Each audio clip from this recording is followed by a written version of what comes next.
talking through this MLB slate and the NBA slate. I'm still on the NBA mode as long as we have 2 games a day, and I'm playing a little less baseball, but I'm still going to be playing, a little bit of a decent amount. It definitely seems like as you mentioned earlier, Sheets, like a pretty good GPP slate because there's just so many ways to go. I'm curious what you got in some of the builds you've run or some of the things that you've looked at. Well, the first thing that you have to decide when you're building these things are what you want to do with Washington and Chicago. Because it's legit orange, and you have to figure out whether you want to take chances with that. It's not like the first game of the night, but you have to you have to figure out whether to include that in your builds or not. I am not. Again, that's just my style. Unless I have a really good reason to keep it in. I just assume just exit out, and yeah, that's probably it's definitely not optimal. In other words, like you should probably assign, if you were smart, like some percentage chance it plays, and adjust accordingly, or do something. But we talked about this earlier, that I'm not particularly thrilled with playing either of those teams anyway. Like they both are pretty good values, and Washington specifically are probably going to be pretty chalky. If we knew that the game was going to play. So I have no real big desire to play him anyway. So may as well just X him out. And that's just what I'm going to do. Do you agree with that? Or like what? Yeah. Okay. Look, if these were 2 high-powered offenses, like in a great hitting conditions or something, yes, I like picking on both these pitchers. But there are so many other spots. There's 12 games on the slate. I don't think there's anything wrong with crossing those things out. And even if it plays and some of the value gets, like, there's plenty of other places you can get it from. And as of right now, Washington looks like the most popular team on the slate. Everything about it makes me just go, okay, I'm totally fine just crossing it off. Like, I don't need to bet on a bad offense as the chalky team on a 12-game slate. So I'm with you. And what's going to happen is it's going to shift. I think that the ownership is probably a little bit off right now. I think you're going to see a lot of stuff shift over to Houston. I just get the feeling that they're going to end up being the one that people feel the most comfortable going with, or one of them. But I still don't think you have to worry about ownership because I think, the Dodgers, we're still talking like in the 10 to 15% range. Like nobody's really looking like they're going to be crazy high owned as a stack. So that's my take anyway. So who are your favorite pitchers today? So the pitchers I'm using, I have Singer and Kirby as my 1 and 2. That's nothing surprising there. I am using more Vasquez than I thought I was going to. I'm a little concerned, to be honest, just because I think that there is a weird, like he only pitches we've seen that happen with him a couple times. So I'm just a little nervous, but the matchup's good enough. He's so cheap. And Arrighetti is the other obvious cheap guy. If I was feeling frisky, I think getting a little Sean Manaea would be okay. And I think Yamamoto would be the other one I would use, but I don't really see any need to get into too much other stuff. Keller's low ownership, something you could do. You mentioned Soriano earlier. I have no problem with any of these things, but nothing that makes me feel like, oh, I need to play that. And that's sort of how the stacks are today. I feel similarly about the pitching. Kirby and Singer stand out for me. And I honestly think Arrighetti is probably going to be my, I know he looked terrible the game you were there. I know he's been terrible. I'm going to trust the K props a little bit. And it's interesting that Arrighetti is the 2nd highest expected K percentage on the slate, and he's 7,200. And Randy Vasquez has the 4th highest, and he's 6K. So I like the idea of using those guys for value. What the hell? Donovan Mitchell is out? Oh my goodness. Well, I'm going to have to rerun everything after we get out of here. Wow, that is how is that what happened to him? Like, did he break his leg? Wow, I thought that Q tag was I do have him as well as doubtful just now on wow. Iverson. Wow, that's I wasn't expecting that either. So I'm obviously going to have to rerun pretty much everything. I mean, so who well, we could talk about that in a minute, but I mean that's going to be who gets Garland, right? So Garland gets everything. Right? Garland, Mobley. Well, we don't know about Jared Allen still, right? Oh my God. So and Levert. Levert. I mean, Levert, Garland are the obvious ones. I give Strus the bump as well, and Mobley. And like Garland's price makes it like really hard not to play him, and same thing with Levert. Yeah, it's gonna be very hard not to play at least 3 of those guys. what about Strus? Does he get a bump at all from this or no? I think Strus does get I think they all get a bump for sure. Even like if Jared Allen's, I just want to know whether Jared Allen plays or not. But like if he's out, you really could stack this team really. And by the way, we've seen this happen before, especially like in the playoffs even. And sometimes these teams just play above their head and are able to make it a game. We've seen it happen plenty of times before. We saw it with Cleveland during the season. But this does feel a little scary, and I'm kind of surprised that I don't think anybody was expecting Mitchell to sit. I think they would have been a bigger underdog if Mitchell wasn't sitting. That really is weird to me. So yeah, it's oddly enough going to be that game stack that's going to be the popular one, and people are going to play 2 from Boston and probably 3 or 4 from Cleveland, and then just use the spend ups for the later game. So I would just say, like, to get a little different, maybe limit your Boston guys to 1, and some builds, not like all your builds, but like maybe try to get less of Boston. Maybe try to just keep it to 3 or less from Cleveland if you can, and try to get more exposure to the second game. But that's just a game theory thing. It's really hard to imagine at least 3 or 4 of these guys not getting there for Cleveland. He's got to be really hurt, Mitchell. No. Yeah, but you know how it is with those like calf things, and it just sometimes they can barely walk. Right. So they really can't play. Jeez, that's a big one. The other one that's going to probably come into play is Sam Merrill.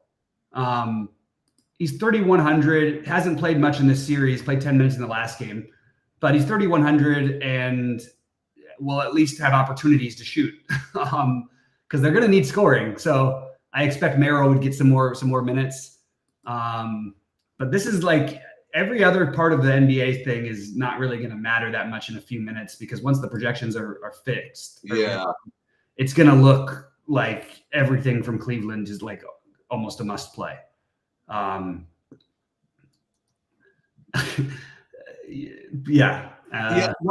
keep something in mind before you go crazy with this. Everything in Cleveland looks like it's going to be a must play, but they're going to be like a freaking 20-point underdog. You know what I mean? Like, not really, but they're going to be a significant underdog here. And if Allen's out again, also you have like some serious macro risk in this game. But they're not, even if they're a big underdog, it's not like at home down 2-1. They're not going to play those guys like 35 minutes unless it's like 35 points. Right. So even like 20 points you'll still see Garland in there with 5 minutes left with 20 down 20. Yeah. So let's go back to baseball while they update the projections, I guess. So what I'm doing again, I just ran my projections, I ran my builds, I ran whatever, and in the lottery, I'm going to start with the lottery. The lottery, I'm actually getting 50% Singer, and I'm actually under on Kirby, just the way the lottery worked. Mm-hmm. I am getting 30% Yamamoto, 25% Manaya, who you kind of mentioned as kind of a weird pivot earlier. I have more Manaya than Vasquez, for example. And I am going to be playing like field weight of Arrighetti. I presume that's like 15% or something like that. Might be a little, probably around there. Yeah, so I'm going to play field weight of him after all. A little bit of Crawford, whatever. Not as much Soriano as I thought I was going to get. So I'm basically sprinkled kind of like throughout. Mm-hmm. And getting back to the lottery, I'll tell you now. I know why I'm not getting as much Kirby is I'm getting a bunch of Kansas City, in the lottery. Because Kirby's going to be going to get a lot of love, and Casey's cheap. So that's what you're going to get. I mean, you're going to get some Casey. You say Casey's cheap, but Casey, Bobby Witt's like 8,000 or something like that. Yeah, and probably appropriately. Yeah, I guess so. So I'm getting some Kansas City straight up in the lottery. In the bigger buy-ins, though, I am not getting to like the same things. Like, hold on, I'm going to tell you exactly what I'm getting in the big buy-ins. Where is the 880 over here. Yeah. So I'm getting Oakland, like I mentioned before, and boy, this is kind of an interesting little mini stack that I'm getting in my big buy. I didn't expect to get these guys. I don't think anybody's playing these guys. Getting some Tampa. That's pretty interesting. I didn't really think about that. But right now, that's what I'm seeing in one big buy-in. Let me take a look. And I might run these again, but I'll tell you, I never really thought to play Tampa tonight, and which makes them kind of oddly appealing to me that they would show up. Again, it's not a full stack there, but at least a mini stack. And then let me see what I got in the 250. I just want to see what. And the wow, this is kind of cool. I kind of like getting these little different guys here. I'm getting like Chicago, the Cubs, as like my main stack in the 250, which is kind of interesting. Just so you guys know, this if you play cash or if you do whatever, or even if it's part of stacks, we talked about Cleveland earlier. The guy you mentioned earlier, this Manzardo guy, he's 2,200 hitting sixth. So he's going to look pretty good. Yeah, so that's pretty cool. And I got maybe a mini stack of Milwaukee. So I'm not getting the same, and this makes sense. Like I'm not really getting the same teams, same types of guys in the lotteries as I would in whatever. Let me look at one more bigger buy-in that I have. Let's see what I'd be getting there. And there another sort of bigger buy, like in one of the single entries, I'm getting Houston and Oakland, just like kind of game stacking that, which certainly makes sense. Right. It's going to be pretty chalky, but I don't mind in single entry.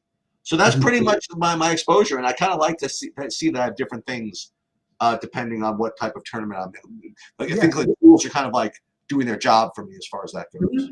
Yeah, no, those make sense. I go back to my thing again. Like I like the Manaea play, but I still think that Philadelphia is an incredible. Like I think they're like if you want to play in the lottery, like I personally will probably just build a Philadelphia stack. It's just the pitch type. I know Manaea, I know this Philly lineup, and just these guys work counts. They take pitches, and that it can be a nightmare for a guy like Manaea. It's kind of shocking to me that their run total is so low today. So I like that idea, but that's my contrarian one. My favorite ones are Dodgers, San Diego, Houston, Cleveland. But I'm gonna just throw in one Philly thing because I can. Yeah, but be careful. I think they have kind of don't they have a weak lineup tonight? Who? Philly or no? Let me just double check. I know that Real Muto's out. Yeah. Sosa hitting sixth. I guess that's normal. I don't know. I just. Yeah, Muto, I guess. I agree. It is a little bit of you have no Schwarber. Yeah, it's definitely a weaker lineup. That's fair. Again, it's just that's my gut instinct. Like not my main lineup build. That's like my gut instinct. I have to make sure I have one stack of that, so I'm going to do it regardless. And they're also really cheap. Outside of the bomb Harper plays, and everybody else is like Sosa's 2,800 and Rojas is 29 and Stubbs who's catching is 25 and Merrifield's leading off at 32. There's just plenty of ways you could do it. So that's appealing to me. But I'm going to go back to it. I don't care that the Dodgers had two horrible hitting games in a row. If you just said, and I think Jordan Hicks has some talent, but if you just said the Dodgers versus Jordan Hicks on a slate where you can't figure out who to stack, forgetting that it's San Francisco and it's 56 degrees, but that's always what it is. Right. And these guys, have you seen Ohtani's home runs? Does he ever hit like a one that scrapes over the fence? Like these things are out by 60 feet, he doesn't need they can move the fence back 30 feet and he's fine, So I'm in on the Dodge. I really like the Dodger idea. Oh, I forgot to mention a team that we talked about earlier, the Diamondbacks. That's the problem I keep running into. The some combination of the Dodgers, Diamondbacks, Padres, Houston, Cleveland. But I think realistically, I'm going to end up with more San Diego, Dodgers, and I think I'm debating with the Arizona and Houston thing. Houston is the team I expect to be higher owned than people think. But I don't know, maybe it's my old Dodger bias. I don't think Stripling is going to give up 10 runs in a game again, like back-to-back games. I don't know. There's one team outside of him having to face Texas, he's actually pitched okay this season. It's just that Texas has gotten them twice. So I wonder if they're going to just wait for starters before even redoing projections. Well, yeah, because they don't know. The problem is that we're not gonna know about Jared Allen anyway. I think we're gonna assume that Levert starts, which I think makes sense. Whether he starts or not, it's basically the same play. He's gonna play the same minutes, most likely. No, Houston has been terrible, MJ. There's no question about that. It's just a matchup, and also they've been terrible, but they have the guys who can hit. They have the power at least to do something, and then they've got the value because they've been so terrible. So that's why. So Saberson has the cute Jared Allen projection of 13 points. Yeah, the impossible that never would ever actually happen. And that correlates to like 80% chance he doesn't play, 20% chance he does. You know what I mean? Yeah. Or maybe 70% chance he doesn't play, because 30%. So 70% of the time he gets 0, 30% of the time he gets like 50. So 13 total. It's like it's like. I mean, yeah. How are we supposed to do anything with those things? Because it's going to be. I mean, yeah, it's going to be all Cleveland. I mean, it's going to. We can speculate a little bit. So wait a minute. So let's think about this. So with Levert, with Mitchell out, is it? I kind of think that Sam Merrill, like you mentioned, might get a shot to get hot. You know what I mean? Mm-hmm. I think that George Yang, right? Different Yang. Oh, wait, doesn't he get a chance to play or no? Yang, the problem is Yang, Thompson, and Morris. They just sort of like, if Jared Allen's out, also yes, they'll all get some room, but they just sort of split it up. I don't know. I'm becoming less and less of a fan of Jamal Mosley as a coach, so I don't really know exactly what his game plan is. But you'd think that you'd see a ton of minutes out of Garland, Struss, Levert, Mobley. Right. And then maybe Okoro probably get like 40 minutes, right? I mean, what's that? Won't Okoro get like his usual 40 minutes in this? He very well could, if Jared Allen's out. But they did play Dean Wade some in the last game, and they like Dean Wade for what it's worth. So maybe that's going to be a thing. Yeah, I'm curious to see where they try to run these projections. They got starters: Mobley, Garland, Levert, Okoro. So no Jared Allen. No Jared, and there it is. No Jared Allen. Yeah. They have not changed the projections yet, but they have their starters. So Levert starting, I guess you gotta have to. You know what I mean? We're used to him kind of coming off the bench, even with him out. But I guess you just gotta try for this. What's the score of the series? Down 2-1. No, they're down 2-1, and going back to Boston after this. So, that's rough.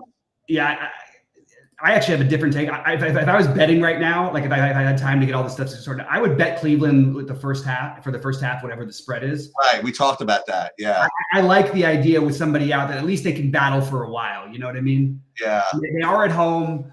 Darius Garland's a really good player and doesn't get to show off enough. We've seen Levert have hot games. Max Struss can always. Max Struss just did it last year. Took Miami to the finals. What happened in the last game between these two teams? Boston won by 13. Right. Okay. So yeah, I think that's going to be the build is going to be probably 4 from. All right. So we at least have some updated projections from SaberSim at least. I just refreshed, and I'm trying to see who's going to pop. Nothing really, like it's. Levert's got a 7.5x projection. That's pretty big. What's his price? 4,600. That's so funny. I only see him with 33 points right now. 33 points, but 4,600. Okay, right. Yeah. And Garland that's wrong. Okoro, 40 minutes is gonna 16 fantasy points. I guess that makes sense.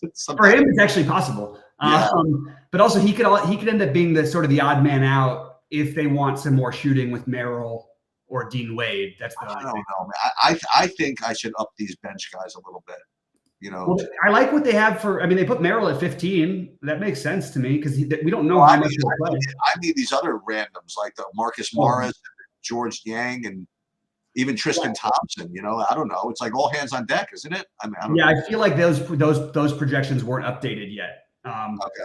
But the only thing with that you'd think Cleveland would have figured out by now, you don't need to play any big men against this team. Like you really don't. And you're going to play Mobley already. So why do you need another big man? It's Boston with literally Al Horford as their only like big, like just play the small guys and that's it. That way you'll match up better because you're playing a team that's basically doing the same thing. Yeah. So I do think that the Okoro projection will climb. I think that the Marcus Morris and Yang and Tristan Thompson all will climb. I just don't think that they're reacting quite to the Jared Allen news. I think that the boost that's been given so far by SaberSim is only based on the Donovan Mitchell news, based on what I can tell. So you think that Strus should get a little higher? No, I think more the guys who will be look a little better would be potentially Dean Wade. But you see, they did go to Dean Wade in the last game, but it could just as likely be Morris or Yang this time. And they love playing Tristan Thompson. So I don't know. I'm going to try and stay away from most of that stuff because I don't think you need it anymore. I think the one I want Wade and Merrill and Okoro will be the three that I mix in for my value. And then obviously Struss, LeVert, the other part of it. I'll call BS on the Struss projection for what it's worth. I like Struss I think he should be closer to 30.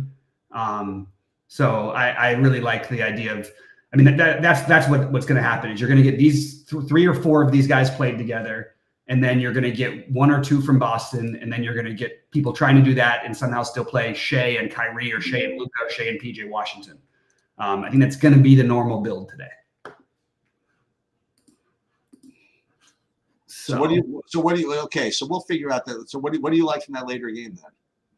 So I like, I love Shea. I would, put him on a virtual lock tonight. I also like Luka at this. The price is down. It was 2K difference between them. Now it's only 1,400. But as I pointed out, Shea has outscored Luka in the series, fantasy point wise. I like Chet Holmgren.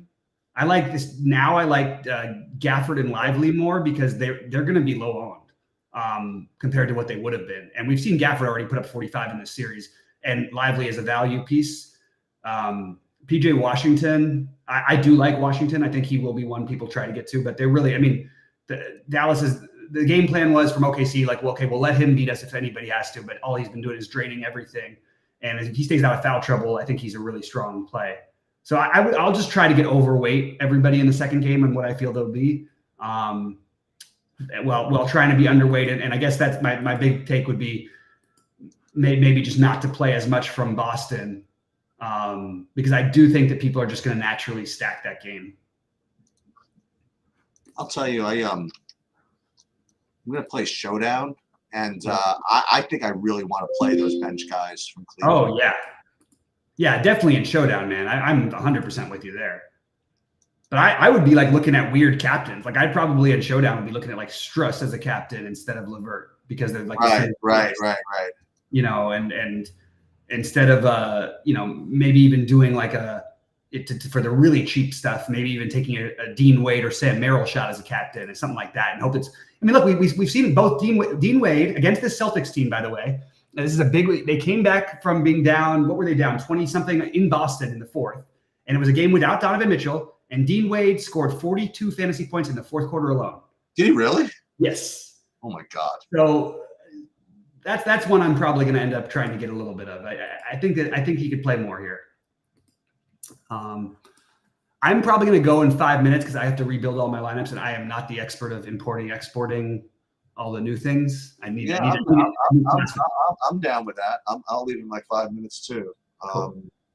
Dean Wade, that's a good play. Let me just see. Yeah, so this could be just so you guys know that I did put the hockey projections up just for fun. 2-game slate again in hockey is going to be pretty rare going forward as well. You like any hoodoos from the OKC game? Like to go back to like Isaiah Joe's and guys like that? Yeah, I don't even think he's a weird play. The only problem is how is weighing it against the Cleveland value. So if I was playing like in my Isaiah Joe lineups, I would like to have one of Dean Wade or Sam Merrill. Because I don't think that. The upside for him doesn't match the upside for those guys, but his additional value might help in addition to one of those guys. Because one of those guys probably ends up having a much bigger role than Isaiah Joe's going to have tonight. And he's going to play 20 minutes like he normally does. I'll tell you who the tournament dart is, though. Okay, OKC has lost the last 2 games in this series. And what are we noticing? They have basically, and I understand why watching them. Josh Giddey is like not even barely, he starts, but he's barely in the rotation anymore. Can you talk yourself into some Josh Giddey? Like, can we do that? Can we just totally throw everything out the window? Okay, well, we've lost the last 2. We lowered Giddey's minutes. Maybe we change it up a little bit and let Giddey run a little bit more of the show. I could see that happening, and I don't think anyone's playing him. And he's 4,700. And no one will play him now that Karis LeVert's the same price. So that actually might be the thing. Like, it's most likely he gets back to his 15 minutes again tonight. But I mean, this is a guy who played like 30 minutes a game. There's a chance that he ends up, playing really well, and they end up leaving him out there because they did that. That's how they do play the hot hand thing a little bit. We've seen Cason Wallace close. We've seen Aaron Wiggins close. We've seen all season long Giddey close with them anytime. We've seen Isaiah Joe. You don't know who that other piece. You've seen Jalen Williams close for them. We don't know who that other piece is going to be. So throwing out the Giddey play as the one really low-owned piece of the later game, I just think is interesting and speculating. Now, he's going to be a couple percent owned, so I'm saying like play him like 10 or 15%, and you'll be way ahead of the field. But if you wanted to take a bold stance, I think that's a bold stance that I could get behind. Yeah.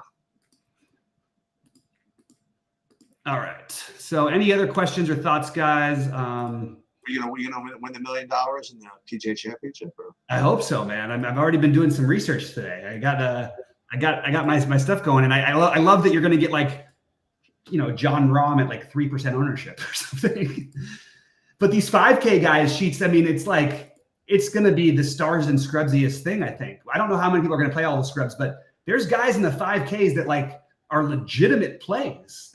Like actual golfers, they're real. These are guys that we played at like 9,400 in these small events. Right. right, exactly. By the way, the White Sox have been postponed. Oh, okay. So there we got that at least. Thank you for that, MJ. Always appreciate it. I'll solve that problem. Yeah. All right. So I'm gonna get to my NBA stuff and try to build. By the way, the Dodgers having just released their lineup. I think that's also another boost if you wanted to just go ahead and stack them. It is again, as I always mention, when they play San Francisco, don't expect the weak lineup to come out. These teams are going to bring it against each other. So it is the good Dodger lineup on a Monday, which is pretty unusual for the Dodgers. Well, it's the good Dodger lineups, but then again, like they said, like San Francisco will do all the funny business to make them pinch hit too, right? But I'm almost like this team. I understand they had a couple bad games in San Diego. I just think the upside is just so insanely high. When you have the best power hitter in recent memory to go with like 3 of the best, I don't know, 15, 20 hitters in baseball at worst. I mean, Mookie Betts, Freddie Freeman, these are all MVP guys, and then Will Smith has been like, was he hitting 350? Like, it's like, I don't know. I'm just going to always be on that side until I have a reason not to. So, and they have Jordan Hicks on the other side. And I actually think Hicks is going to be okay as a pitcher, but I am not afraid of going after that. I'm just going to do it. All right. So good luck to everybody tonight. I hope you guys crush it. Please click the like button on the way out. We do appreciate it. And I am probably going to rebuild all my basketball lineups by hand, which is going to make me go crazy. Unless I can figure out really quickly how to do that import thing again. You showed me, and I don't even want to bother. You've showed me plenty of times. I should know, but I don't. It's not that hard. One day when I'm not doing it myself, I'll go. Absolutely. All right, buddy, you good?